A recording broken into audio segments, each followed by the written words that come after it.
भक्त प्रहलाद की कथा सुनाते हैं तो सबसे पहले प्रहलाद जी के वंश का वर्णन करते हैं। प्रहलाद जी कहां से कैसे आए, उसके लिए सबसे पहले जय विजय की कथा आती है। भगवान के द्वारपाल थे, जब उनको श्राप मिला तो राक्षस योनि में आए। संक्षेप में एक बता देते हैं कि एकदा ब्रह्मणः पुत्र विष्णुर्लोके यदक्षया नंद नंदयो जगमो चरन्तो भुवनत्रयम्। एकदा ब्रह्मणं पुत्र, मतलब ब्रह्मा जी के पुत्र सनकादि ऋषि ब्रह्मा जी के मानस पुत्र थे। एक बार यहाँ वहां घूमते हुए वो विष्णु लोक को चले गए, वैकुंठ। सोचा कि विष्णु भगवान के दर्शन करते हुए मिलते हुए चले। अब सनकादि ऋषि थे तो उनकी उम्र बहुत थी, बहुत प्राचीन थे, लेकिन देखने में 5 से 6 साल के बच्चे लगते थे। वो बच्चे तो लगते थे, कपड़े भी नहीं पहनते थे, वैसे ही घूमते थे, क्योंकि परम भक्त भगवान के और ब्रह्मा जी के पुत्र, ज्ञान के भंडार, तप के भंडार। जब वो विष्णु लोक में विष्णु भगवान के जो महल था उसके सामने पहुंचे तो द्वारपालों ने रोक लिया। द्वारपाल थे जय और विजय, रोक लिया। बोले कहां जा रहे हो बालको? तो हमको विष्णु जी से मिलना है, दर्शन करना है भगवान के। द्वारपालों ने कहा, अरे हट, तुम लोग कहां दर्शन करने जाओगे? नंग धड़ंग आ गए यहाँ, जाओ यहां से। बेइज्जत करके उनको वहां से भगाने लगे। सनकादि ऋषि ने बार बार कहा कि तुम लोग क्यों अपनी कुबुद्धि चला रहे हो, क्यों अपनी दुर्गति को निमंत्रण दे रहे हो? जाने दो हमको भगवान के पास। लेकिन वो नहीं वाले, हटो हटो यहां से, जा जल्दी।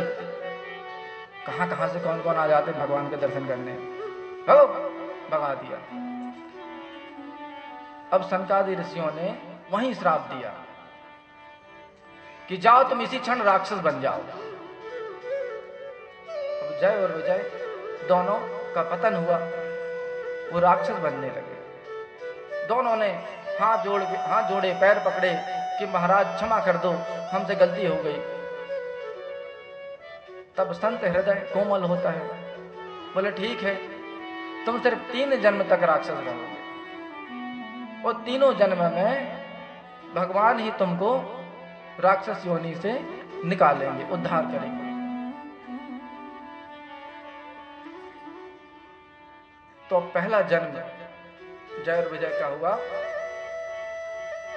हिरण्याक्ष और हिरण्यकश्यप के रूप में। उसके बाद दूसरी बार जन्म हुआ रावण और कुंभकर्ण के रूप में। फिर तीसरी बार जन्म हुआ, तीसरी बार कहां जन्म हुए? कंस के रूप में नहीं हुए। लोग यही कहते हैं कि कंस के रूप में, कंस के रूप में। कई लोगों को भ्रांतियां हैं, कंस के रूप में नहीं हुए। तीसरी बार द्वापर युग में श्री कृष्ण के रिश्तेदार बने, शिशुपाल, हाँ, शिशुपाल और दंतवक्र। ये क्षत्रिय कुल के राक्षस थे, क्षत्रिय कुल में जरूर थे, लेकिन क्षत्रिय कुल के राक्षस थे। इनका भी भगवान ने उद्धार किया। तो ये जय विजय, इन्हीं से फिर राक्षसों की उत्पत्ति हुई। तो सबसे पहले इनके वंश का वर्णन जानते हैं। बोलिए वृंदावन बिहारी लाल की जय। तो ऋषि कश्यप थे, उनकी 2 पत्नियां थीं। एक का नाम अदिति और दूसरी का दिति। अदिति के गर्भ से देवताओं का जन्म हुआ। और दिति के गर्भ से 2 पुत्र उत्पन्न हुए। एक का नाम था हिरण्यकश्यपु और एक था हिरण्याक्ष। हिरण्याक्ष छोटा था और हिरण्यकश्यपु उसका बड़ा भाई। हिरण्यकश्यपु तो जिंदा था, लेकिन हिरण्यकश्यप के भाई हिरण्याक्ष का वध भगवान ने उसी समय 12 अवतार में कर दिया था, पृथ्वी को बचाने के लिए गए थे जब। हिरण्यकश्यपु की पत्नी का नाम था कयाधु। कयाधु जंभ नाम के असुर की पुत्री थी, लेकिन असुर कुल में होते हुए वो भगवान विष्णु की भक्त थी। वो उन्हीं की पूजा पाठ करती थी और उनका जो विवाह है वो हिरण्यकश्यपु के साथ हो गया। हिरण्यकश्यप के 4 पुत्र हुए। सबसे पहला पुत्र संहराद, उससे छोटा अनुहराद, उससे छोटा हिराद और सबसे छोटे प्रहलाद। इनकी एक बहन भी थी और उसका नाम था सिंहिका। सिंहिका के नाम सुना होगा आप लोगों ने। सिंहिका भी प्रहलाद जी की बहन थी और सिंहिका का विवाह हुआ विप्रचित्त नाम का एक बड़ा दानव था, राक्षस, उसके साथ, क्योंकि राक्षस कुल है ये। और सिंहिका और विप्रचित्त के पुत्र के रूप में कौन ने जन्म लिया? राहु ने। जो 9 ग्रहों में राहु आता है ना, राहु केतु, ये प्रहलाद जी के भांजे कहलाए। तो भाई प्रहलाद जी की बहन का पुत्र तो भांजे कहलाए ना। तो राहु का जन्म हुआ। ये राहु वही राहु है जिसको भगवान ने समुद्र मंथन के बाद जो अमृत निकला था मोहिनी रूप में, फिर चक्र सुदर्शन से उसका सिर काट दिया था। तो राहु से केतु 2 बन गए। तो ये राहु प्रहलाद जी की बहन सिंहिका और बहनोई विप्रचित्त का पुत्र थे। अब जो इनके बड़े पुत्र थे संहराद, उनकी पत्नी कृति और इनका एक पुत्र हुआ, उसका नाम था पंचजन्य। पंचजन्य की बहुत कहानियां आती हैं। और इसके बाद आता हिराद। तो हिराद की पत्नी थी धमनी। धमनी और हिराद के भी 2 पुत्र हुए। एक का नाम था वातापी और दूसरे का इलवल। तो इलवल ने एक बार ऋषि अगस्त्य के लिए अपने भाई वातापी को ही मार के उसको पका के उनको खिला दिया था। अब आता है अनुराध। अनुराध की पत्नी का नाम था सूरम्या। सूरम्या, इनके 2 पुत्र हुए। एक का नाम था वास्कल और दूसरे का महिषासुर। महिषासुर का नाम तो सबने सुना हुआ। जब दुर्गा जी ने अवतार लेके महिषासुर का वध किया था तो उनका नाम पड़ा था महिषासुर मर्दिनी। अब आते हैं प्रहलाद जी। सबसे छोटे थे लेकिन गुणों में सबसे बड़े थे। इनकी पत्नी का नाम था धृति और इनके एक पुत्र हुआ विरोचन और विरोचन के पुत्र थे राजा बलि। ये इनकी वंशावली है। अब यहाँ एक चीज और है जो कुछ लोगों को मालूम है, कुछ लोगों को नहीं है, लेकिन श्रीमद् भागवत में इस बात का उल्लेख है कि जब हिरण्याक्ष और हिरण्यकश्यप का वध हो गया तब इनकी जो माता थी दिति, उसने तपस्या की।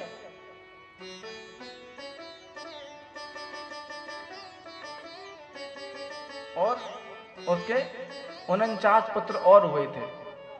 हिरण्याक्ष और हिरण्यकश्यप के भाई 49 और थे। उनकी कथा संक्षेप में समझा देते हैं। तो दिति जब इन दोनों की मृत्यु हो गई तो पुत्र शोक में पागल हो गई कि इंद्र से द्वेष था कि इंद्र के कारण तो दोनों की मृत्यु हुई। तो दिति ने अपने पति की तपस्या की। किसकी? ऋषि कश्यप की। सब लोग ब्रह्मा की तपस्या करते हैं, विष्णु की तपस्या करते हैं, शंकर की तपस्या करते हैं, लेकिन उन्होंने अपने पति की तपस्या की। उनको पता था कि ये जो बोलेंगे वही होगा, तो सब कुछ छोड़ छाड़ के अपने पति की तपस्या में लीन हो गए।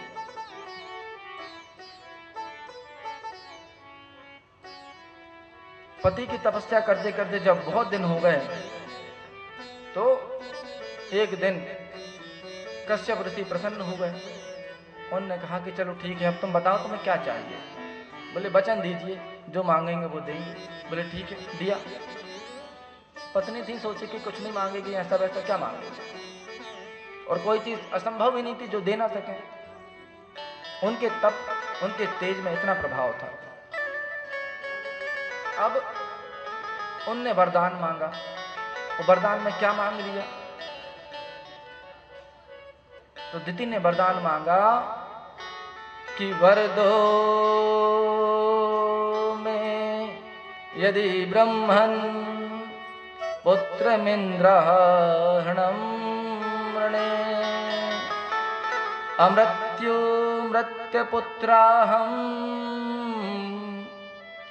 येन मे घातितौ सुतौ। मुझको ऐसा पुत्र दो जो इंद्र घाती हो, जो इंद्र की हत्या कर सके, जिसके हाथों से इंद्र की मृत्यु हो, ऐसा पुत्र हमको दीजिए। अब कश्यप ऋषि असमंजस में फंस गए बेचारे। उन्होंने सोचा कि ये क्या अनर्थ कर दिया हमने, कहां से हम प्रसन्न हो गए, माथा पीटा कि ये तो इंद्र को मारने के लिए पुत्र चाह रही है। अब वचन दे दिया तो वरदान भी देना पड़ेगा, आशीर्वाद तो देना पड़ेगा। बेचारे सोच में पड़ गए कि क्या करें क्या ना करें। लेकिन हर शंका का समाधान होता है, हर विपत्ति का समाधान होता है।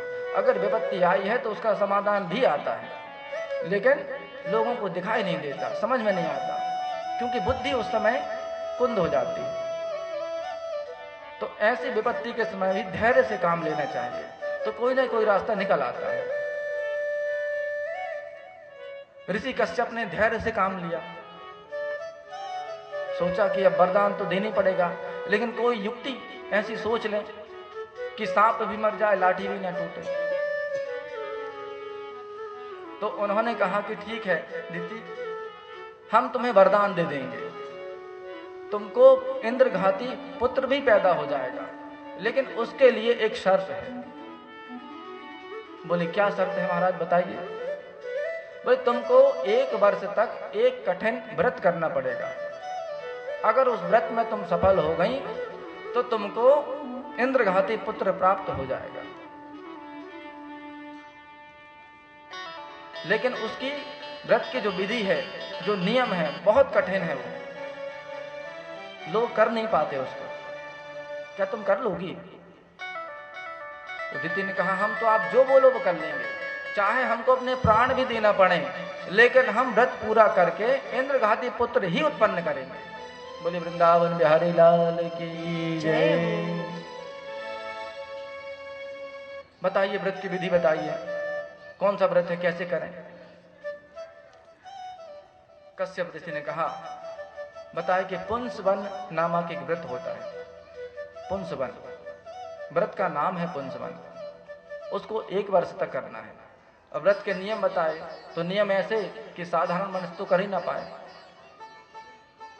सूर्योदय के पहले उठना, स्नान करके भगवान का पूजन करना, विष्णु भगवान का जाप करना, दिन भर किसी जीव की हिंसा ना करना, किसी को गाली नहीं करना, क्रोध नहीं करना, किसी रजस्वला स्त्री का मुख नहीं देखना, उसकी परछाई से भी दूर रहना। श्वान कुत्ते होते हैं, कुत्ते का स्पर्श नहीं करना। पूजा पाठ में कुत्ते का स्पर्श वर्जित होता है। अगर आप पूजा करने जा रहे हैं, रास्ते में कुत्ते ने आपको छू लिया तो आप अपवित्र हो गए, ये नहीं करना। और ऐसा कोई काम नहीं करना जिससे किसी जीव की हिंसा हो या उसके सम्मान को ठेस पहुंचे। रात को सोने के पहले संध्या वंदन करना है, हाथ पैर धो के भगवान का स्मरण करके ध्यान करके फिर सोना है। खाने पीने की बहुत सारे ऐसे व्रत के नियम बताए, 1000 नियम कहाँ तक बोलोगे आप, बहुत कठिन। लेकिन दीदी ने कहा हम करेंगे, हम सब करेंगे। अब वो स्त्री हट, बाल हट और राज हट के बारे में कल बताया था हमने। यहाँ पर हट कर बैठी दीदी माता, बोले हम सब करेंगे। उन्होंने व्रत शुरू किया। अब इंद्र को पता चल गया, ये इंद्र को पता चला कि हमारी जो सौतेली माँ है, सौतेली माँ कहलाई ना, अब वो हम ही को मानने के लिए व्रत रखे हैं और हमको मानने के लिए अपने कोख से बच्चा देने वाले हैं। इंद्र घबरा गया कि व्रत अगर पूरा हो गया तो मैं तो गया काम से। अब इंद्र ने अपना भेष बदला। इंद्र तो वैसे ही हमेशा कुर्सी के लिए बिल्कुल कि कुर्सी कहीं छिन ना जाए, तत्काल रूप बदला और दीति मास्टरा के आश्रम में पहुंच गया। बोला कि हम तो परम सेवक हैं, आप जो काम बोलेंगे जैसा बोलेंगे हम सब करेंगे, हमें अपनी सेवा में रख लो। उन्होंने कहा कि ठीक है, व्रत वैसे ही शुरू हो गए हैं तो कुछ काम ही आ गए, ये लड़का रख लेते हैं। उन्होंने रख लिया। अब रख लिया, इंद्र सेवा करने लगा। सेवा करते करते जब भी मौका मिले तो व्रत भंग करने की कोशिश करता था किसी भी बहाने से। कभी कभी लालच देता कि आप थक गई हो, हम पैर दबा दे रहे हैं, ऐसे सो जाओ, कल सुबह ज्यादा ठंड है मत उठो, एक दिन ज्यादा कर लेना व्रत, एक साल में एक दिन बढ़ा देना भाई। लेकिन वो नहीं मानी, व्रत भंग नहीं हुआ। अब व्रत भंग नहीं हो रहा था। इंद्र ने तरह तरह के प्रयत्न किए, प्रयास किए, व्रत भंग नहीं कर पाया। और व्रत पूर्ण करते करते उनकी देह क्षीण होने लगी। न खाना मिल रहा था, न पीना मिल रहा था, न सोने मिल रहा था, तो शरीर दुर्बल हो गया। अब सिर्फ हड्डियों का ढांचा बची है और शरीर में इतनी शक्ति नहीं थी कि एक फूल यहां से उठा के वहां रख दें, बिल्कुल दुर्बल हो गए। उसी दौरान एक दिन थकान के मारे बेचारी शाम को बिना संध्या वंदन किए सो गई। झपकी आ गई। थोड़ी देर के लिए झपकी आ जाती है ना, जब हम ज्यादा थक जाते हैं तो बोले नहीं 5 मिनट झपकी ले लें फिर ठीक हो जाएंगे। तो झपकी आ गई उनको, और जैसी झपकी आई इंद्र को मौका मिल गया। इंद्र ने तुरंत अपना भेष बदला और दिति माता के गर्भ में प्रवेश कर गया, क्योंकि व्रत तो खंडित हो ही रहा था, सो गई थी। और गर्भ में प्रवेश किया, देखा एक परम तेजस्वी बालक दिति माता के गर्भ में पल रहा था। क्योंकि समय पूरा होने वाला था तो बालक की सांस चल रही थी, दिख रहा था कि हाँ, और परम तेज उसके शरीर में। एक क्षण के लिए तो इंद्र को भी लगा कि कहीं इसके तेज से हम जल ना जाए यहीं, लेकिन इंद्र ने अपना वज्र निकाला और उस वज्र से उस बालक के 7 टुकड़े कर दिए। एक नहीं किया, 7 किए। गर्भ में पहुंचकर सबसे पहले इंद्र ने यही किया कि चकर्त सप्तधा गर्भम वज्रेण कनक प्रभम वदंतम सप्तधैकैकम मारोदीरिति तान पुनः। वज्र से एक गर्भस्थ शिशु के 7 टुकड़े कर दिए, लेकिन उनकी मृत्यु नहीं हुई। भगवान रक्षा कर रहे थे, क्योंकि व्रत का पुण्य फल था वो। और जाको राखे साइया मार सके न कोई, बाल न बांका कर सके जो जग बैरी होए। तो इंद्र ने सोचा कि अरे ये तो मरे ही नहीं रहे हैं, तो उन 7 बालकों के 1 से 7 हुए थे, उन 7 बालों के फिर से वज्र से 7 टुकड़े कर दिए। एक के 7 किए, फिर 7 के और 7 कर दिए। अब हो गए वो 49। 1 से 7 और 7 से 7 49 हो गए। लेकिन वो 49 होने के बाद भी जीवित थे, किसी की भी मृत्यु नहीं हुई। फिर उन्होंने पूरे 49 बालकों ने गर्भ के अंदर ही इंद्र से प्रार्थना की कि मां भैष्ट भ्रातरो मह्यम यूयमित्याह कौशिका, आप हमारे भाई हैं और हम आपके अनुज हैं, आप हमको क्यों मार रहे हैं? हमसे आपको डरने की आवश्यकता नहीं है, ये तो विधाता ने पहले लिख दिया है। हम तो पार्षद हैं भगवान के और आप ही के साथ रहेंगे। क्या इस बात का भान आपको नहीं है, ज्ञान नहीं है? बेचारों ने प्रार्थना की तो इंद्र को एहसास हुआ कि हाँ, बात तो सही है।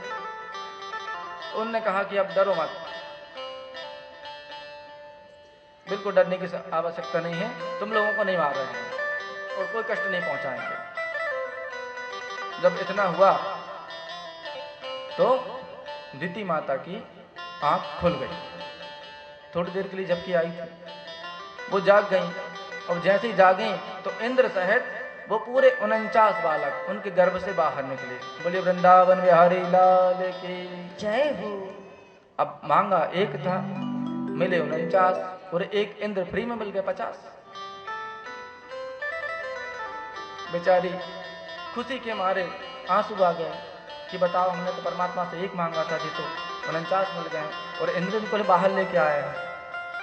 इंद्र से पूछा कि बेटा इसका भेद बताओ, क्योंकि हमें तो झपकी लग गई थी, नींद आ गई थी।